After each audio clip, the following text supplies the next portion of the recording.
this is Andrea with Moving Forward with Andrea. And tonight, my guest is Louis St. August from the band Mass. He is the lead singer, and he is going to tell us how he got started, what he is looking forward to in the future, as well as what keeps him moving forward in his life. I'm going to start off by first telling you he is the lead singer. And I'm going to let Louis take the stage for a minute and tell me a little bit about yourself. Well, thank you for having me on the show, first of all. I'm just the lead singer for the band Mass, like you mentioned, and we've been rocking for over 30 years now. And we've just been having a ball, and it seems like we enjoy it more and more each year that goes by. Wow. So, when you first started off, was this just like something on a whim that you decided with the band members, or was this something that you just like fell into? Like, how did you start? Do I need to hold a mic stand? Or do you need to hold I can hold it for you. He's used to holding the mic stand. Yeah, I know, really, the mic. Basically, it all started, a long time ago for myself. Ever since I saw the Beatles on the Ed Sullivan Show in 1966, I think I was 3 or 4 years old, and I knew then that, music, that's something that I wanted to do. So, Awesome. So I just always had the passion, always had the love of the music in me. So, I started the band. We were a 3-piece band. I played the drums and sang, and I recruited people around my neighborhood, and that's how we started, and it just grew from there. So, now, have you always been the lead singer, or did you start off, or did you just get kind of labeled that way because you just wanted to take the mic over? Well, actually, I started off playing the drums. I think every kid wants to bang the drums. I mean, I started on the pots and the pans, and driving my mom crazy, and so I was playing the drums and singing for the band. We were called Axis at the time, and we were a 3-piece band. And the band member said to me, "You know what? You're a better singer than you are a drummer." So that kind of pushed me up front, and we. Excuse me, can I Sure. ask you something? Did that kind of did you take that constructive criticism good, or how did you feel? Well, I was a little bit, taken back a little bit because I loved the drums, and so I kind of sat with it for a week, and then I called the guitar player and says, "You know what? I think you're right. So who do you want to get for a drummer?" So who did you end up deciding to get? Did you let people try out, or did you figure you had an idea of who you wanted? We let a few people try out, and then we had another local musician. His name was Gary Chaffee, and give him a plug. And he joined the band, and he was the drummer, and I moved up front as the vocalist, and we became a 4-piece, and we were known as Axis. I know Axis, and I remember you quite well at the time because of a lot of local bands, Scorcher and Crystal. I'm trying to think, and I can bet that you played at the Channel on many occasions. Yes. Oh yes, many, many, many. And these are all Revere bands that she's mentioning, and Revere is just a rockin' town, and growing up in Revere was so much fun. But Gary was with the band for us. We were called Axis for a few years. We ended up doing our first 45 single at Intermedia Studios, a song called "Can You See It Again?" and "She's a Teaser." And that single took off, and I think we sold like 1,000 copies in the first week. And so we knew we had something there, and the passion and the love just continued to grow. Okay, but then you started Mass right away after that, or how long were you in Axis for?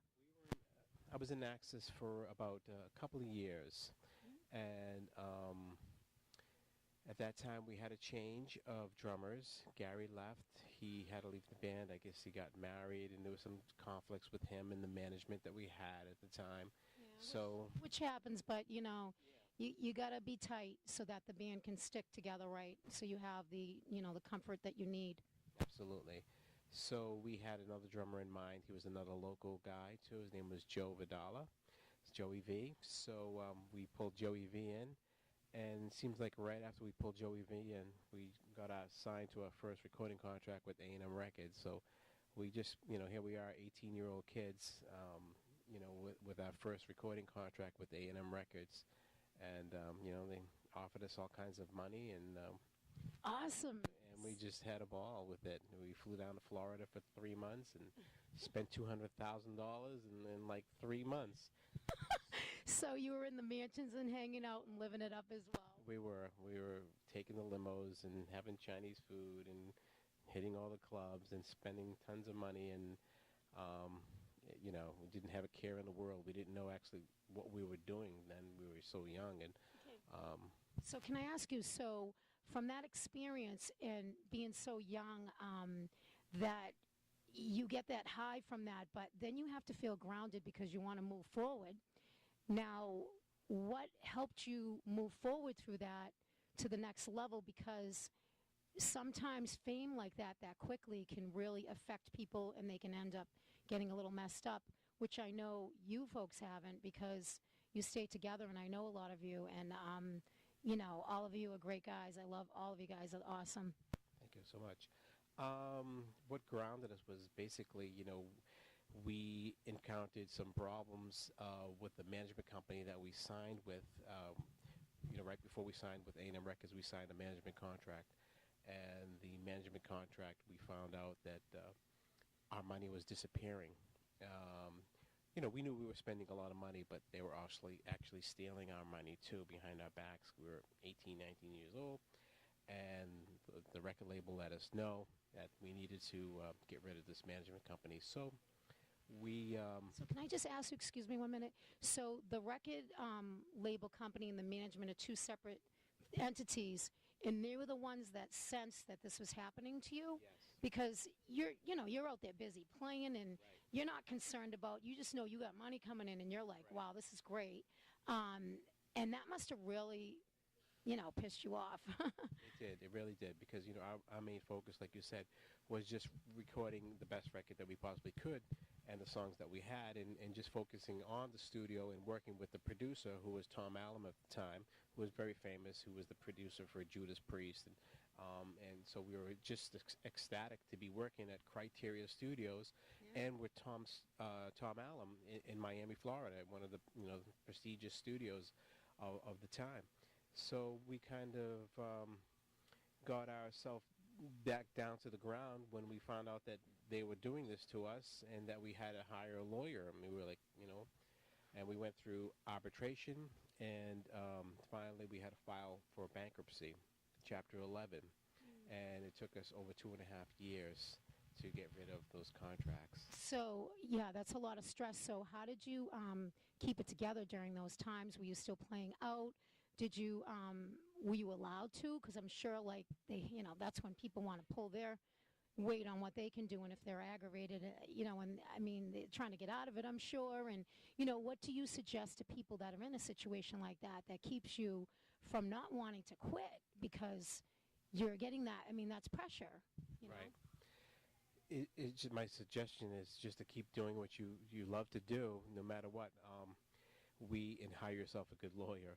So that's what we did. I mean, we actually were playing out, and we were served a few times a temporary restraining order, which is called a TRO, which all these legal terms that we didn't know about, but eventually we found out about. So I mean, we were actually served while we were ready to perform at a club or a venue, and we couldn't play. So we hired a lawyer, and we had to go back into court to remove that restraint from us so we could continue to earn a living. Okay. So you had the attorney helped you out. It took 2.5 years, and then you proceeded with your next album? Yes. Okay. Well, we're going to take a break, and we're going to get a word from our sponsors, and we're going to come back, and we're going to hear how Louis continued, and they continued with their journey of moving forward after this. And we are going to finish up and hear how Louis and the band Mass moves forward.